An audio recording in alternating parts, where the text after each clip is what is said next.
Irmãos, a capacidade de se comunicar é um elemento divino que nós temos. Olhem ao nosso redor, na natureza, nenhum bicho consegue se comunicar. Tem alguns bichos que até vivem em sociedade, né, que tem um tipo de transmissão lá, tipo abelha, alguns outros bichos, mas é uma comunicação tão rudimentar que a gente nem pode considerar um idioma. A gente é que se comunica de uma forma assim completa. A gente tem a capacidade de sentar assim duas pessoas e uma transmitir para a outra quase que claramente tudo que tem na mente, no coração. Isso é uma coisa fantástica, né? E não é por acaso não. Quando Deus decidiu que nós seríamos a sua imagem e semelhança, Ele transmitiu para o homem algumas virtudes, e a capacidade de compreensão e de transmissão de ideias é uma dessas virtudes. A gente conversa, se entende pela graça do Senhor, pela obra de Deus em nossas vidas. É por isso que a gente se comunica. Inclusive, o Senhor mesmo viu no início, quando caiu o pecado no mundo, que começou aquele problema, Deus viu que a comunicação era perigosíssima, e por isso veio aquela história lá do Velho Testamento da Torre de Babel, onde os homens se perderam.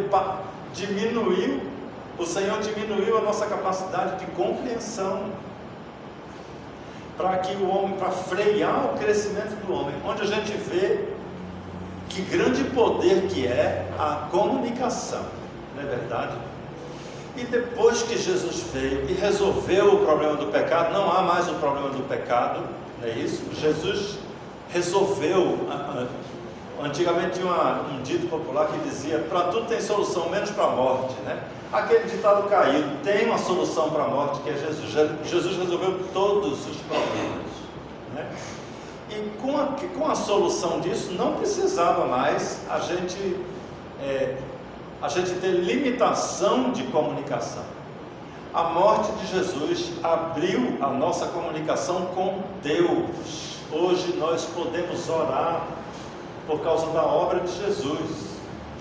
Era impossível ao homem orar e falar com Deus por causa do pecado. Então Jesus, a gente vê no Evangelho, né, que conta que quando Jesus morreu, o véu do templo se rasgou. Aquilo ali tem um significado muito importante. Significa que agora não há mais uma separação entre Deus e o homem. Nós falamos e Deus ouve. A nossa comunicação com Deus, ela é franca, é aberta. Nós podemos falar livremente com o Senhor.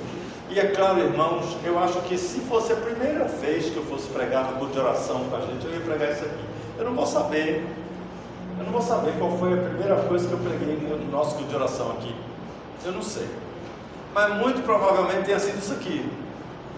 Porque é a base de uma vida tranquila, de uma vida em paz, é a oração. O crente tem o poder de orar e resolver praticamente todas as causas de problemas. E aqui nesses dois versículos a gente encontra as mais importantes, né? No versículo 6, deixa eu botar os olhos que eu não estou enxergando nada. Diz assim, quando fala na ansiedade: não andeis ansiosos. Então, pela oração, nós temos aqui a primeira solução, a solução de toda a ansiedade. Ansiedade, sabe o que é ansiedade? Você já parou para ver o que é ansiedade? Quando a gente sabe que vem um problema, que a gente vai ter que enfrentar uma coisa e a gente não sabe qual é a solução. Talvez até tenha uma solução, mas a gente não conhece a solução. Isso é ansiedade. É saber de uma dificuldade que está chegando sem saber qual é a solução. É isso que é a ansiedade. É isso que desgasta as pessoas. É isso que faz com que o mundo beba. Todo mundo tem que beber, né? Tem que tomar cachaça, tem que se drogar por causa da ansiedade. E nós temos o remédio da ansiedade, é a oração. Pela oração a gente pode aliviar totalmente a nossa ansiedade. Então, uma coisa que para o mundo parece ser sem cura, né? Não tem solução para a ansiedade. Nós sabemos, a ansiedade ela é curada pela oração. Nós conversamos com Deus e a nossa ansiedade é resolvida.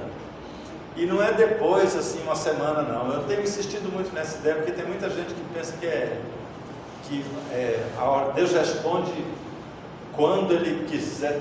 Eu estava ouvindo uma pregação. A gente tem que tomar muito cuidado com essas pregações que tem pelo YouTube por aí, né? Aliás, eu aconselho, se não é batista, se você não vê que é batista, não vale a pena assistir, entende? E tem um grande diferencial. Quando é batista, tem bem grande escrito assim, ó, batista. O batista faz questão de dizer que é batista. Aí quem não é batista diz é evangélico, é cristão, fica disfarçando lá para não dizer um nome. Então, se está disfarçando, nem ouça, não perca seu tempo, porque são pregações às vezes que desviam a gente da verdade. Porque na verdade, a oração que nos franqueia a palavra com Deus, ela resolve toda a ansiedade. Não é parte, não é... algumas religiões, como eu dizia, dizem que esse é o mal do século sem solução. Eu não consigo entender que tipo de evangelho é esse. Mas está escrito aqui que nós devemos trazer nossas ansiedades para o Senhor. E Ele vai resolver, vai nos mostrar como resolver. Não vem um milagre não acontece, não cai um raio lá. Não. O que acontece é que nós experimentamos a sabedoria que vem de Deus e conseguimos resolver os nossos problemas. E as ansiedades vão sendo superadas. E a gente não pensa assim, vou viver sem ansiedade. Vai não, amanhã vem outro problema. Mas a gente vai ao Senhor, ora, e o Senhor trabalha nossas mentes e nós enfrentamos os problemas sem nenhuma dificuldade. Com a vivência, com a experiência, nós aprendemos a confiar tanto em Deus que quando vem o problema, a gente já sabe, uma solução vem depois. Eu vou achar a solução. Eu vou dormir tranquilo, porque amanhã vem a solução. A Bíblia diz que o pranto pode durar a noite inteira, né?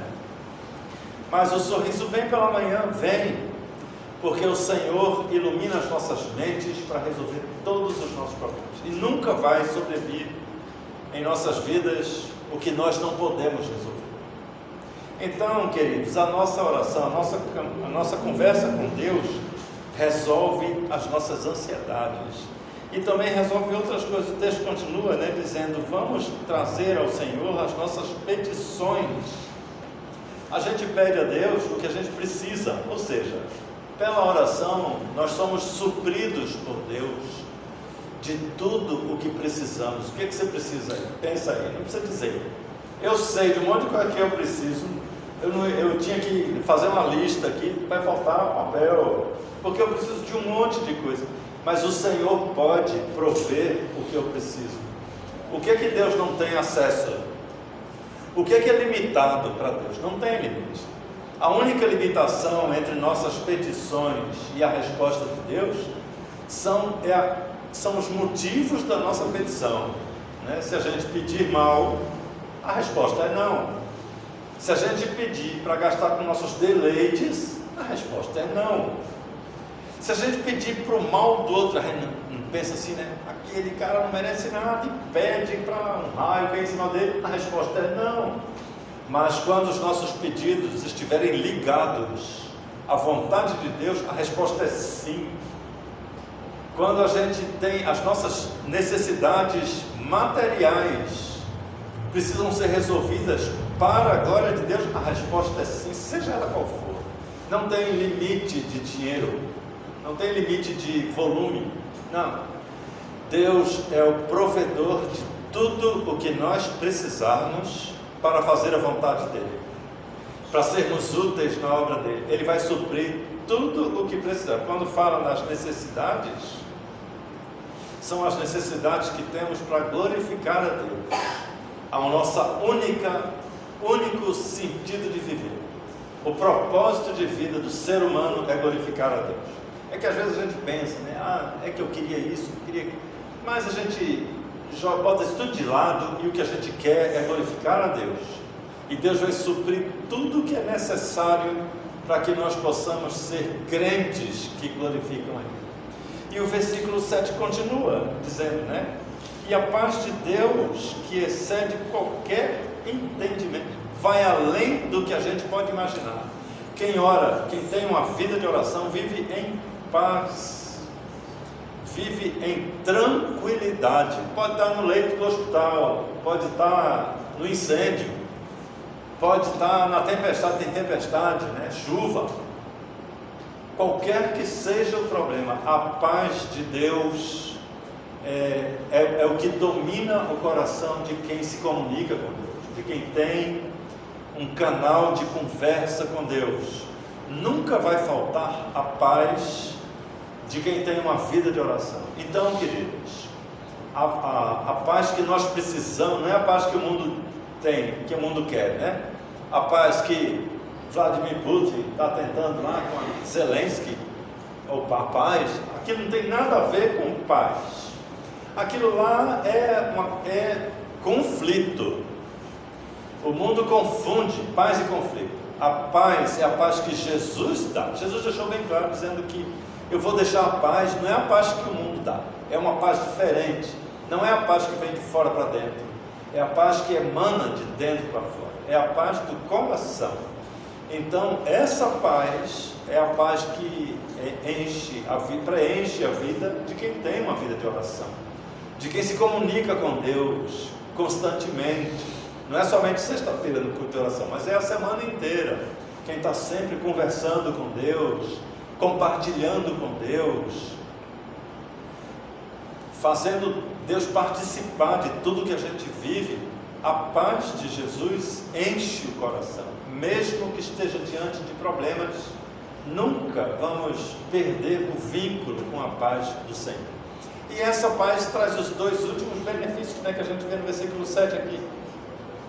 E essa paz guardará o nosso coração. O coração aqui significa todo o sentimento, a tristeza, a alegria, os nossos sentimentos. A gente tem sentimento bom e ruim, tem sentimento que a gente quer, tem sentimento que a gente não quer.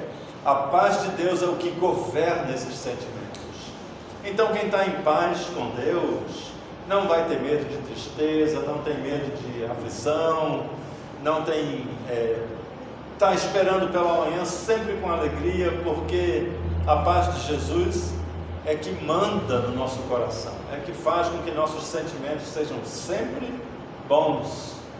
E por fim, o que? O nosso coração e a nossa mente. A mente é a clareza do nosso pensamento, o nosso raciocínio, a nossa consciência de quem somos, o nosso culto racional, coerente, o nosso cantar aqui, que não é uma musiquinha, a gente está orando em uníssono, não é isso? Isso aqui é cantar um louvor. Então, a paz de Jesus é o que proporciona isso, aos nossos sentimentos e a nossa razão, em Cristo Jesus, claro, né? Nós estamos aqui por causa de Jesus. Uma pessoa, eu não vou lembrar aqui, estava olhando as pregações que Valéria estava dando no YouTube, e estava dizendo, essa pessoa me ligou dizendo que achou interessante que em todas as pregações eu falo de Jesus. Jesus é o centro dessa igreja. Não existe igreja sem Jesus, não existe fé sem Jesus, não existe oração sem Jesus. Então, imaginem como aquela pessoa pode ter escutado pregações equivocadas. Não existe pregação que não seja para Jesus. A igreja é cristocêntrica e a gente está aqui por causa de Jesus. Então, tudo aqui se resume em Cristo Jesus.